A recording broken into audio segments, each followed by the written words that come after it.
এৰ জৰিয়তে B pharm কোৰ্চৰ ছেকেণ্ড ৰাউণ্ড অফলাইন কাউন্সেলিঙৰ ডিটেইলছ জনাই দিব। পুনৰ জনাই দিব বিচাৰিছো বি ফাৰ্ম কোৰ্চৰ ছেকেণ্ড ৰাউণ্ড অফলাইন কাউন্সেলিঙৰ ডিটেইলছ এতিয়া জনাই দিয়া হ'ব। ইয়াতে উল্লেখ কৰিছে অক্টোবৰ মাহৰ 29 তাৰিখত বি ফাৰ্ম কোৰ্চৰ কাউন্সেলিং হ'ব। বহুতে গম পোৱা নাই, সেইকাৰণে এই ভিডিঅ'টো বনাইছো।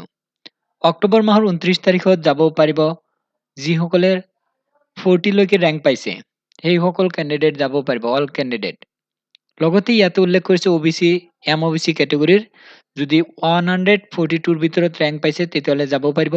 SC কেটেগৰীৰ 99, যদি 99ৰ ভিতৰত ৰেংক পাইছে যাব পাৰিব। STB ৰেংক ইয়াত উল্লেখ কৰিছে 281ৰ যদি ভিতৰত পাইছে STB যাব পাৰিব।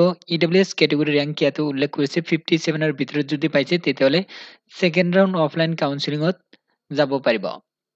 কাউন্সেলিং হ'ব গুৱাহাটী 6 মাইল DME বৰ্ডত হ'ব।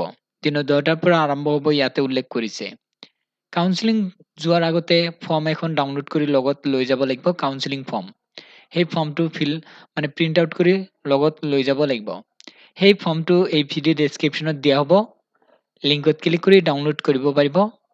আৰু নোটিছটো গ্ৰুপত অলৰেডি দিয়া হৈছে, বা যদি গ্ৰুপত শ্বেয়াৰ হোৱা নাই তেতিয়াহ'লে অতি সোনকালে শ্বেয়াৰ কৰি দিয়া হ'ব।